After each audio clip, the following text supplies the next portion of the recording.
right. I think we're good. I think we're good. I think we're good, Pablo. Let's see what we got. Down. Stay down. Stay down. No, no, no. Get down, buddy. Get down. Good boy. I think we're good. We shall see. I think we are good. Okay, stream. All right. I think let's see. Are we on here or what, dog man? Hold on just a second. We shall see. Hey, what's going on? All right. All right. Oh, man. I love my new software, Zoom. Let's make sure people can hear me. Hold on just a second. I'm going to videos. Bear with me just a second, my friends. Yeah. All right, let's turn that off. 6. All right, cool. All right, sweet. So thumbs up if you can hear me, would you please? Louisiana. Ricky Bro from Louisiana. Shocking there, huh? So like I said, thumbs up if you can hear me. All right, cool. All right. I'm just jumping on here because I've been reading the Social Security Trustees report. I want to go over it because I just got off the horn with a client in Virginia, and they're going to rely quite a bit on Social Security. And I'm just telling you, my friends, the idea that Social Security is not going to be there is silly. And I know for a fact, well, I know many, I don't know for a fact necessarily, but I know many people say they don't even use Social Security in their planning. And many financial planners and advisors don't even use Social Security in their planning. And that's just nuts. So we're going to do two things. We're going to probably do 2 videos today live. So I like it live because I get feedback while I'm doing it. What's going on, Ben? Is that we're going to go live because it's just fun. I enjoy it. And on top of that, I can screen share as well. So we're going to do 2 things today. One is I'm going to share you some information on the trustees report that I think is critical that I don't know why no one talks about. And then I'm going to do some Right Capital stuff. All right. So I'll probably do 2 different videos here. One Right Capital, one Social Security trustees report. So I've been gone. Like I said, I was gone for about 5 days in Seattle. I've been thinking a lot about what I want to do. And so, Dave, with the money bags right on. So let's dive into this, all right? Because it's exciting. I haven't told anybody who's doing this. I just figured I'd jump online. It records this so I get to save it too. So the reason I like doing it live, in case anyone's got questions, I can answer the questions or at least dive into them while we're sitting here. So I'm going to share my screen, and we're going to go over here. We're going to hit share, and then we're going to go to, if I can get that guy out of the way. Hold on a second. I'll get to the trust. How do I get this guy out of the way? Right there. I can't tell that's what I'm looking at. Yeah. Hold on a second. Geez Louise. How do I get him out of the way? Let's go down here. There we go. Yeah, okay, cool. Let me make sure you can see that. All right. All right. Cool. All right. So this is a Social Security Trustees report from 2018. And what I find that bothers me actually is that a lot of people don't know how Social Security comes up with their numbers in terms of running out of money and whatnot. They have no clue. And if they look at the trustees report, it's all in here. So I want to share a little bit with you because I think it's you got to know how this works. This is your money. This is your life for your retirement. And if you're not using the trustees report, or at least Social Security as part of your planning, I just think you're making a huge mistake. All right. I wonder if I can make this bigger. How do I make inspect? I'll make it bigger, but I don't see a way to make it bigger on here. And I'm not sure how to make it bigger. So let's do this. We're going to do this. Annotate. And we're going to grab our draw. Okay. There we go. All right, cool. So the old age survivor and disability insurance, that's OASDI. That's what your FICA taxes go for, as well as Medicare insurance. Part A, essentially, is what your 7.65 goes to. Makes monthly income available to insured workers. We all know that. Disabled workers, okay. The Social Security established a board of trustees to oversee the financial operations of the old age survivors and disability insurance programs. Now, Medicaid CMS is something different. That's the Center for Medicaid and Medicare Services. That's what Medicare and Medicaid are under. The trustees board consists of 6 members. 4 members served by virtue of other positions in the federal government. The Secretary of the Treasury, who's a managing trustee, the Secretary of Labor, the Secretary of HHS, and the Commissioner of Social Security. The president appoints and the Senate confirms 2 other members to serve as public reps. But these 2 are currently vacant, which seems crazy to me. But so we got a trustees report. These are just the heads of it. Everyone else is doing the actuarial work underneath. But then we got essentially whoever's the president is largely in charge of what the trustees report, at least the talking heads would be. All right, so that's the Social Security trustees report. As reports annually to Congress on the actuarial basis and financial operations of the old age, survivor, and disability insurance. All right, and this is the 28 such report. So I want to show, let's go click here. Let's go to next. All right. All right, let me erase all that. Yeah, clear. All right, I want to go down here. I want to just talk about the long range results. And I thought I cleared all that. Blink. Oh, clear all draws. There we go. Sweet. I wonder if I can make it. How do I make it bigger, man? I don't know how to make it bigger. Huh. Something else like this. I'm not sure how to make it. Not sure. Did that work? I'm not sure. Not sure how to make it bigger. Sorry, guys. Okay. But I want to show you something. All right.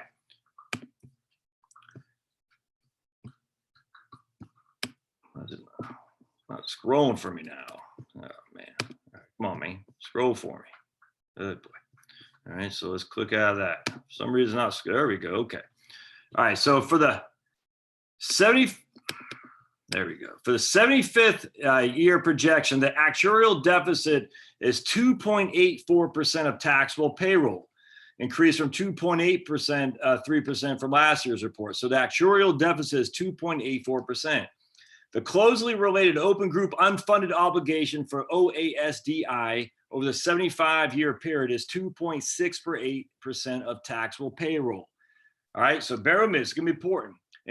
Okay, the open group unfunded over the 75-year period is $13 trillion in present value, 0.7 trillion more than it was measured a year ago. So $13.2 trillion is the actuarial unfunded obligation for old age, survivor, and disability insurance over the next 75 years. All right, so listen, here's where it gets important. If the assumption methods, starting values on the law had all remained unchanged, the actuarial deficit would have increased by 2.88% of taxable payroll, and the unfunded obligation would have risen to about 2.72% of taxable payroll to 13.1 trillion in present value. All right, to illustrate the magnitude of the 75-year actuarial deficit, consider that for the combined OASI and DI trust funds to remain fully solvent through the 75-year projection, revenues, right here, revenues would have to increase by an amount equivalent to a payroll tax rate of 2.78%. So did you hear that? To illustrate the magnitude of the 75-year actuarial deficit, consider that to the trust fund to remain fully solvent through the next 75 years, revenues would have to increase by an amount equal to 2.78 percentage points to about 15.18. 2.8 percentage point payroll tax increase and is solvent. And that's under assumption that I'm going to share with you that I don't think they should be using, or they should use a little bit more optimistically, but I'll share with that. So let's just say 2.78. We take our trusty calculator. Oops. We take hey, Dave, just in Seattle. We take our trusty calculator, 2.78, divide that by 2. That's 1.39%. on either side for the worker and the employer. So if each person contributed 1.39% for payroll, that would increase the Social Security funding to be solvent. And so you think about it, if you're making 100% right, $100,000 right now, and you're paying 6.2% to Social Security, the other 2.45 is going to Medicare, 6.2%. That means you're paying $6,200 for every $100,000 you make to OASDI. If you increase that to 1.39%, that means you'd be paying 6.2 plus 1.39 equals 7.59%. So instead of paying $6,200, you pay $7,590. That's $1,400 extra a year that you as an employee would have to pay. And if you're self-employed like me, it'd be an extra $2,800 a year. But $1,400, divide that by 26 paychecks, that's $53 a paycheck. That's it. 53. That's on $100,000. That's $53 a paycheck to make Social Security solvent under the intermediate ways they look at this. That's not. I don't see how. I mean, that doesn't scare me that much. I don't get it. That's on $100,000. If you're making $60,000, which is a household median, and you're paying right now 6.2%, you're paying $3,720. So $60,000 times 1.39%, that'd be an extra $834 a year you'd have to pay. Divide that by 26 paychecks, that's $32 a paycheck. An extra $32 a paycheck for you, an extra $32 a paycheck for your employer to make this thing solvent. I don't understand why this is such an issue. I don't get it. Because we know we can't raise taxes. What else would the Democrats say? Because we have to have it up for everybody. We have to expand Social Security. So the Republicans say we can't raise taxes on anything. The Democrats say we have to freaking make it so you have no private pensions, which is what we hear on the academia all the time. Elizabeth Warren and her group, this little Teresa Girardelli or whatever she is from the New School, a Marxist economist, they always talk about it. Even the folks at Center for Retirement Research at BC talk a lot about getting rid of private pensions. What they mean is 401k plans. But the straight down the middle, what Trump should do is say, no, we're going to raise payroll taxes by 1.39% each. That's $32 for the median household income per paycheck. And this will be funded and solvent and done. No, stop, no, down, buddy, down. I don't know why they don't do that, but it's nuts. And so we have to expand it for everybody, including every single person that makes their way over our border illegally, or we can't raise any paycheck taxes at all. It's just the whole thing is just freaking stupid. All right, so under the intermediate assumption, this is what I want to talk about, the intermediate assumption. All right, because we got three ways we have assumptions on Social Security. We've got low cost, we got intermediate, and high cost. That's what I want to show you next. All right, so let's go down here. All right, so we got, keep going. There's our 12.4, 6.2% on each side for the employer and employee. But hold on just a second. I'm going to go down to next. Did it work? Nope. There we go. All right. So this is what they're using, the intermediate cost. And this is where the gist of my argument is going to be, why I stop the panic, for heaven's sake. All right. So they got total fertility rate, children per woman for 2027 and later. They got 2 children per woman for the intermediate, which is what we're using. This is based on, we're using, that's the middle of the road, if you will. We're going up the middle, what the Social Security actuarial report says. We got the low cost, got 2.2 children per woman, and then we got the high cost. So the low cost is more optimistic. The high cost is less favorable, and the intermediate is what we're using. All right, now we got annual net. We got annual change to the rate here, annual net immigration. As you can see, the low cost, we have more immigrants coming over here. High cost, we have less immigrants, and the intermediate, we have a split down the middle. So I don't think there's anyone. We'll see. My inclination is I doubt highly that we're going to have a lessening of the immigration, at least the legal immigration. I don't expect that at all. So I would say we're definitely more inclined in the low cost than we would be the high cost. Rightly or wrong. My take is I think America should take care of Americans. And if you want to come here, you have to benefit us. People come here need to benefit America. We don't need to benefit people who want to come here. They need to benefit us. And I'm sorry if people find that racist. I literally could care less. We have a right to determine who comes to our country, just like Mexico does, just like every single other freaking country out there. For some reason, only America that has the inability to determine who gets to our borders. We don't open our hands up for everybody. No other country in the world does that. Thus, we should choose who comes to America to benefit Americans. And if we did that, I'm all for immigration, for sure. You come here, you bust your butts, and you benefit us, man, welcome. I'd love to take every single Venezuelan in here, every single Cuban, 100 times out of 100, because they'll come and bust their butts and work their tails off. I don't want the freaking people from who don't love the country to come here. From what's that lady's name up in Minnesota, Somalia? That lady from Somalia, that freaking the hater who came here. Why are you here? I don't get. Why should we be obligated to take care of her? We shouldn't. So bring all the Venezuelans and Cubans and freaking all those people who are suffering under tyrannies in China. I'd take them all day long. Anyway, but I don't think it's going to be over here. I certainly think it's going to be between these two. But I want to show you something. This is where it gets critical. Productivity. All right, so look here. The low-cost productivity is 1.98. Now, you're going to ask what productivity is. I'll share that with in a second.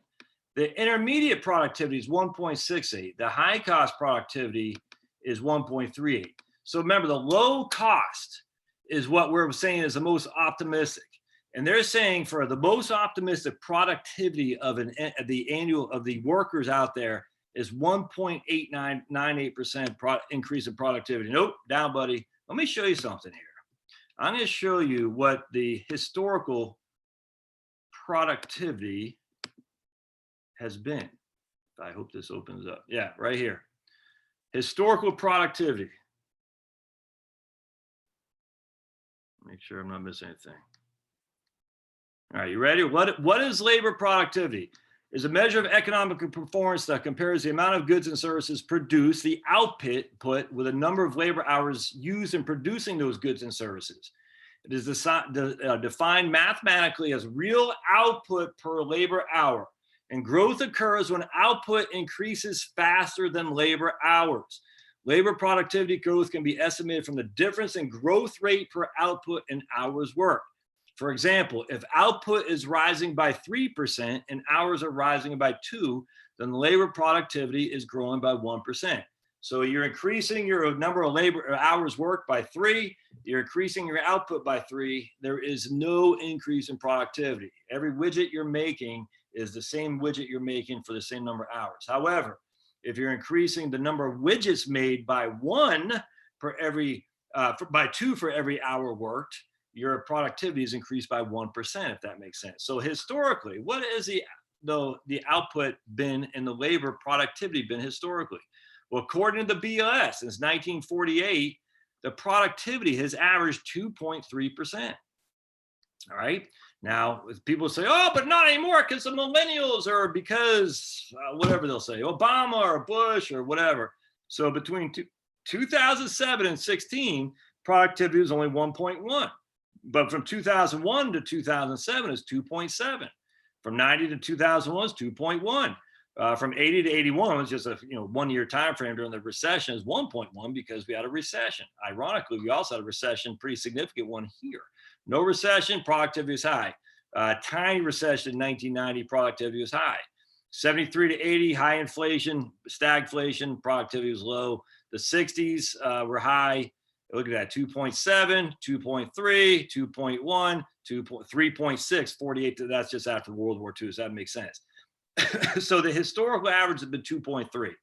Is that on the high end, low end, intermediate?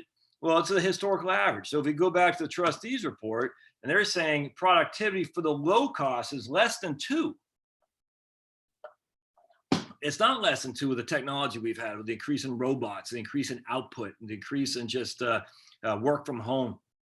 I don't expect it to be less than 2% at all. I think the average amount of labor output per hour increase is going to be more than 2. And yet the low cost productivity, down, buddy, the low cost productivity is 1.98%. And they're saying the high cost productivity is 1.38. And yet if we look back, I got to get this guy out of the way. I don't know how to do it. Oh, here we go. Oops. There we go. If we look back in 2007 to 2016, it's only 1.1. I mean, during the recession, the worst we've seen since the Great Depression.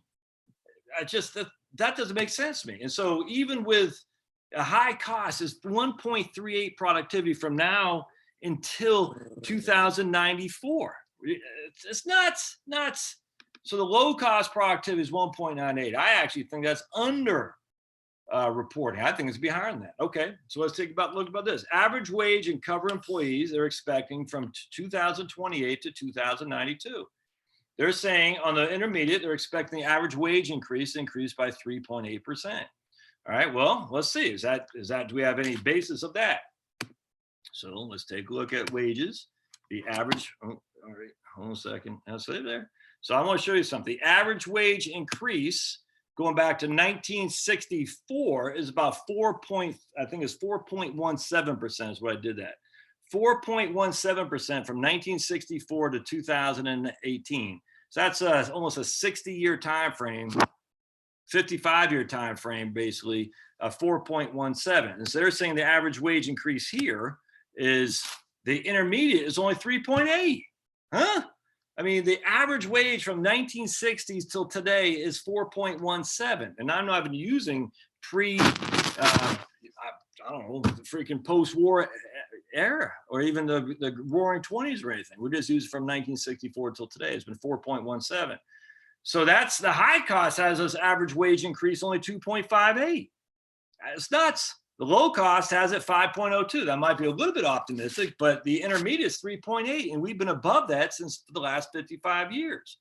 So let me show you something else about this, though. I don't get that. Jeez Louise, that thing's gonna drive me crazy. I gotta click on it. Hold on a sec. I gotta figure out how to get this. Oh, that doesn't work. All right. I don't know how to get that out of the way. So I can get my chart here. There we go. There we go. Sweet. I want to show you something.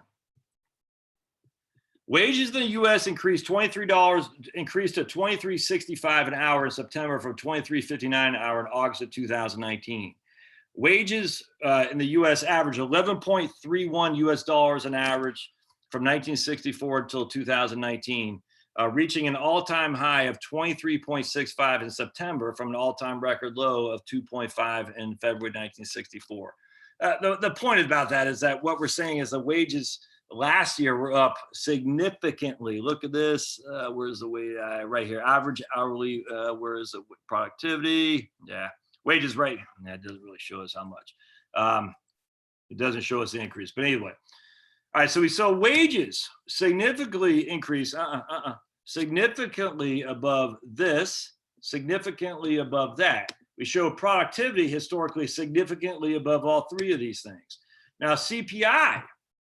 Well, let's take a look at that, shall we? CPI. So if we go up here, oh, sweet, that's how we do it. Watch this, inflation data. Hey, buddy. Got someone just literally staring at me right here out of the camera view. Annual inflation. So here we got annual inflation by decade. And as you'll see, from 1980 on down, has gone from 5.82 to 3.08 to 2.54 to 1.86. You take out these 2 years, these 2 decades from 70 to 90, and you're going to have an inflation rate well under 3. But even with these 2 decades, we have an inflation rate of 3.18 on average. In fact, here's during the thank for the feds, because we had a 9.8% inflation rate when they. Kate's an academic consultant. Okay, we had a 9.8% inflation rate after the Fed got involved. That's great. But anyway, as you can see here, the inflation rate has gone down dramatically for the last, 50 years since I've been alive, and it's still averaged 3.18. So let's go over here to inflation rate. So we'll just say a 3% average inflation. So what these guys are saying is net, your average annual real wage differential on the low cost is 1.8. They're saying the real wages will increase by 5.02 with an average inflation of 3.20, which gives us a net of 1.82%, your real wage inflation. Well, if we have a 4.17 real wage and inflation of 3, we have a 1.17%, which is right there at the intermediate.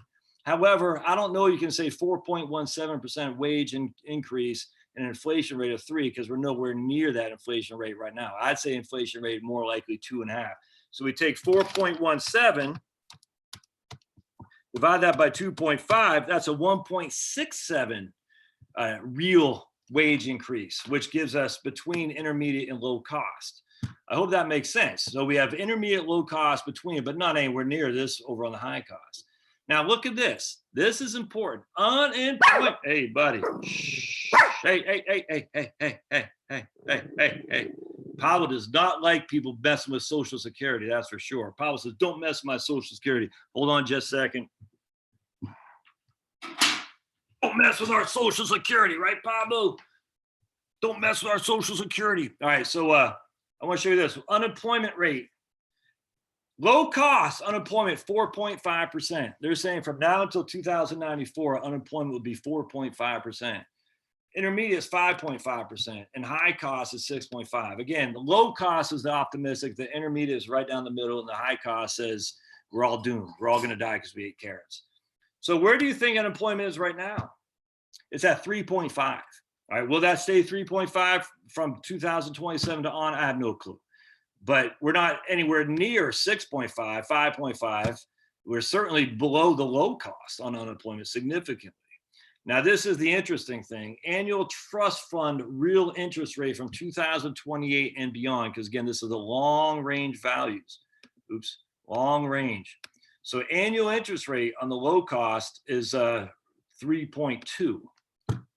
The high cost is 2.2, which is where we are right about now, 2.2 or 2. I can't remember the 10-year. The 10-year is 1.75. I think the 30-year is 2.6 or something like that. But you know what's interesting about that? If there is no trust fund because we ran out of money, there's no lockbox essentially. Remember Al Gore lockbox? Because all the money has been spent. Now we're just living on, it's a Ponzi, literally it's a Ponzi scheme. You are paying for the beneficiary today. As a worker, you are literally paying for the beneficiary today. Because we're living on that info, that income, the interest rates are meaningless to the most part. I mean, there's not billions or trillions of dollars in this cash account drawing long-term interest rates. I mean, there is today, but there won't be in the future because we spent all the money. And now we're just using it from the Ponzi scheme, from current employees are paying in for current beneficiaries. So this interest rate thing is less important in my opinion. Anyway, I thought that was pretty interesting. And all that tells me is we can say, look, maybe we won't be the low cost. We're certainly not going to be the intermediate, would seem to me. It seems to me we'd be in the middle here. And I want to show you something else. Let's go to the next table here. This one right, if I can find it, hold on, right here. All right. So long range, old age, survivor income, and disability income under alternative scenarios. The 1 is the low cost, the 2 is the intermediate, and the 3 is a high cost. And what you'll see here, if we go to high cost, we run out of money in 2030. The intermediate is a 2034, where they say we're going to run out of money and we're only going to have 75 cents or 77 cents on the dollar come 2034. We won't have enough income coming in to pay the beneficiaries. Because we ran out of money, we still are going to generate a lot of money from current employees and employers, but there's not going to be enough to pay every dollar that we promised the beneficiaries. But if we go to low cost, we never run out of money. All right, you can see here 100% is considered solvency. So we never run out of money. In fact, once all the baby boomers essentially die off, you can see it starts growing up again. So let's just say we're splitting the difference and we're coming down. Oops, I guess it won't let me do that. Hold on a sec. I'll go to annotate.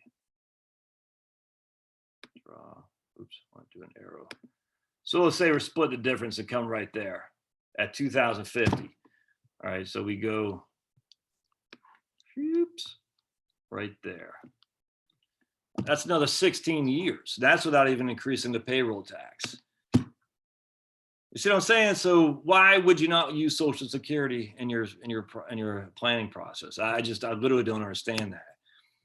I mean, even if we're here, hell, even if we're there, we're still going to have 70 cents on the dollar, 77 cents on the dollar.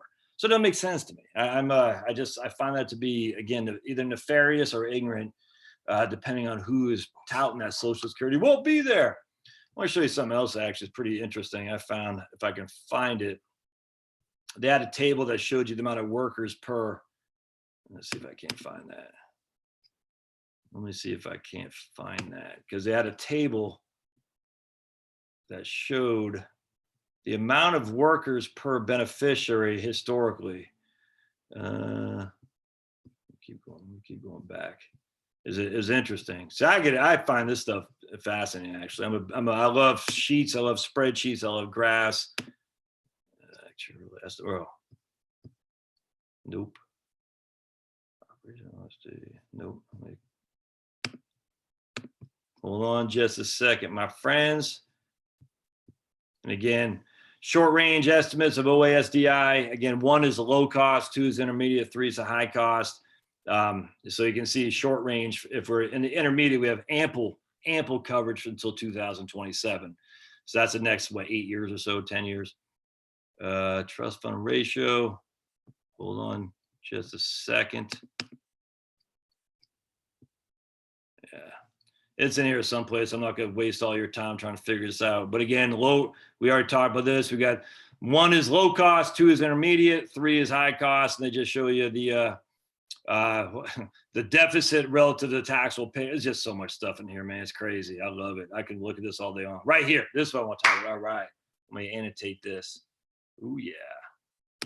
So we got, look, in 1945, they got 41 beneficiaries per covered worker. And this is what we always hear right here, though.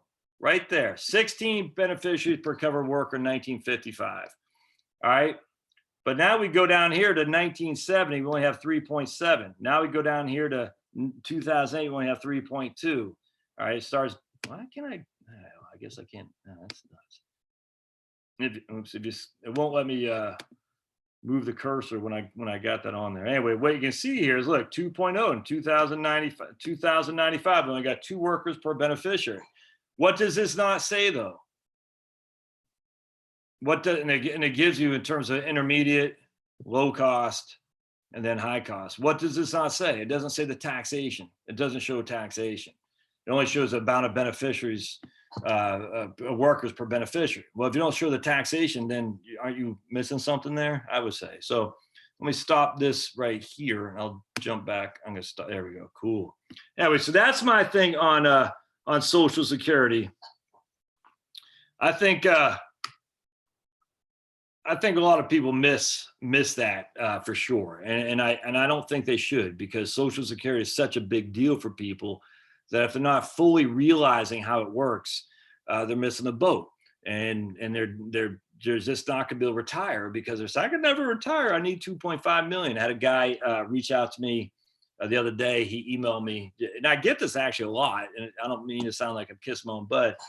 But he said, hey, Josh, I appreciate all you do because I thought I needed 2.5 million to retire. The guy I was talking to today said he thought he needed 2.2 million to retire because that was his number. Remember that stupid Prudential thing with that bald guy? What is your number? All that stuff is stupid. It's stupid. You don't have a number. What is your income needs? And how is that going to fluctuate given how old you are? And from where is your income going to come? And it turns out that bald head guy was a big lib too, by the way, from Prudential. So he lost my respect. Hey, look, I don't have my politics. I tell you that right now. So I'm sure I've lost a lot of people they don't like my politics. I get it. Don't care. But I don't represent a big company that's supposed to be selling to Republicans and Democrats. I represent me. So you don't have to like my politics. But if you represent a big company, you probably should refrain from the political stuff. And that guy turned out to be a big lib. Anyway, so that's my take with Social Security. I will say, I'm going to go over this just while I'm talking Social Security. So my man today asked me about how it works with a provisional income. So I'm going to show this, and I don't know how to. Oh, wait a second. Well, I don't know if I'll be able to do that well on the whiteboard. All right, so provisional income. Say you got $50,000 of Social Security. Hold on a sec. Let me get it better. There we go. Yeah, there we go. We got $50,000 of Social Security, all right? And we got $20,000 of anything else, IRA income, pension income, it doesn't matter. We got $50,000 Social Security, $20,000 of anything else. We'll just say IRA. So we have total income of $70,000. That is our total income, $70,000 bucks. All right. Most people think that 85% of their Social Security would be taxed. They say, oh no, 85% of this is going to be subject to taxation. And so they would say if 85% of 50,000 is subject to tax, that's 42,500 plus a $20,000 IRA distribution, they would think their taxable income would be 62,500. Because they think 85% of their 50,000 of Social Security would be subject to taxation, which means 42,500 of their benefit is taxable, plus a $20,000 IRA distribution, which would put them in a 62,500 AGI. That's incorrect. That's completely incorrect. So let's go over how we figure this out now. What we do is we take, wow, I got to get a better marker here, my friends. I had a good black one up here. Let's see if this guy works. Oh, here we go. So what we do is we take our 50,000 Social Security, divide by 2, which gives us $25,000 of Social Security income that is subject potentially to income tax. We add $20,000 of our IRA distribution,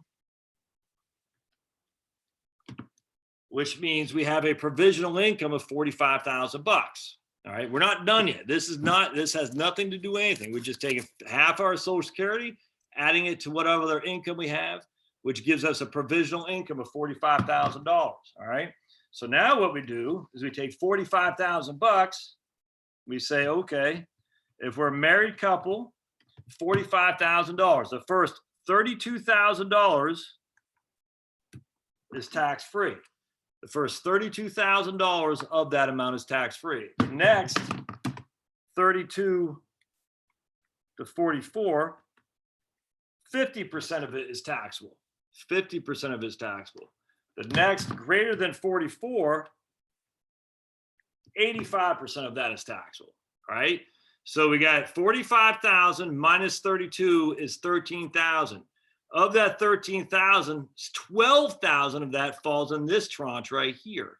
12,000 times 0.5 equals $6,000. All right, so $6,000 of our Social Security will go into the taxable bucket for our AGI.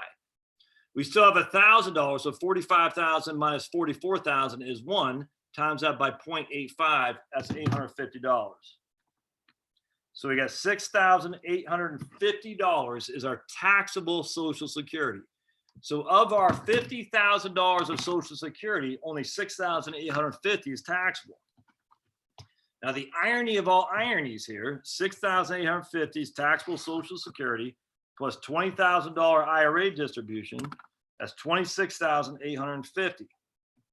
So we take our taxable Social Security of $6,850 plus $20,000 of our IRA distributions, and just walk all over my keyboard.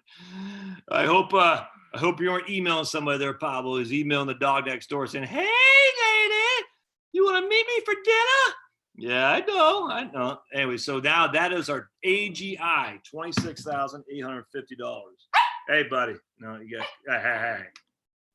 hey, big man. All right, so 26,850 is our AGI. And I guess we have, if we're married filing jointly over the age of 65, our standard deduction is $27,000, which means we have no taxable income. Buddy, oh, boy. Okay, thanks. I hope he's not emailing you guys back. So Pablo's literally laying on my keyboard right now. So if he's emailing you some nasty stuff, it's not me. Look, my hands are up here. It's old Pablo. So don't take a screenshot and send it to the NSA and have me locked up. But in this case, so we have $70,000 of income, $50,000 from Social Security, $20,000 from IRA distributions. We have no taxable income because our adjusted gross income is $26,850. Our standard deduction, because we're over 65 years old, is $27,000. We pay no tax on $70,000 of taxable income. All right, now I'm going to flip it around. You ready? So now we're going to have $50,000 from your IRA and $20,000 from Social Security. Still got the same $70,000 of gross income, same $70,000 of gross income. But what happens here? Well, again, we take half our Social Security. We got $10,000. It's half Social Security plus the $50,000 IRA distribution. Again, it doesn't matter if it's from an IRA, it doesn't matter if it's from bonds, it doesn't matter if it's from, in this case, it could be tax exempt interest to figure out how much of your Social Security is going to be taxed. It doesn't matter. It just matters at the end of the day, it goes to your provisional income. Now, how much tax you pay, it won't be subject to income tax exempt interest, but it will be subject to tax. Buddy, hold on a sec. Ooh, yikes. Yeah. All right, so I already know what's going to happen here. So because you have such a big IRA income, I already know that 85% of our Social Security is going to be subject to taxation. So we're just going to say, we're going to go back and do the same thing. We have $60,000 of provisional income. Remember, the first 32 is free of tax. 32 to 44, 50%, and anything above 44 is 0.85%. All right, so in this case, again, we have 60,000. The first 32 is free. The next 12,000 is tax. 50% of the next 12,000 is subject to income tax. That'll be $6,000. Now we got 16,000. So 60,000 minus 44,000, 16,000 times that by 0.85%. 16 times 0.85. That's 13,600. Yeah. So what happens here is it can't be more than 85% of our taxable of our Social Security will be taxable. So $20,000 times 0.85. 17,000 of our Social Security is subject to tax, plus a $50,000 IRA distribution. So we got $67,000 is our gross or AGI, adjusted gross income. 67,000. Subtract out the 27,000 for standard deductions, and 40,000 is subject to income tax. 40,000 is subject to income tax. So just right there alone, depending on how much you have from Social Security, zero taxable on $70,000, or how much you have from IRA distributions with smaller Social Security, 40,000 subject to income tax after standard deduction. It's the same amount of money you're spending, but you're not because you're gonna have to pay a whole lot more. Probably in that case, probably pay 5%, $5,000 to Uncle Sam in taxes. So hope that helps. Let's see, you got any questions or comments on here? It doesn't look like we have anything. All right, good. So I just want to go over that because I like my new software here for Zoom, and I'll be back on Sunday going live. I am going to do some Right Capital stuff here later on today. Just be advised, not sure when I'm going to go take this little nuggie out here to fertilize the land, because woo, he stinks. I can smell him right now. So appreciate y'all being here. And we'll see you later on. Hey, thanks, guys. Thanks for being here.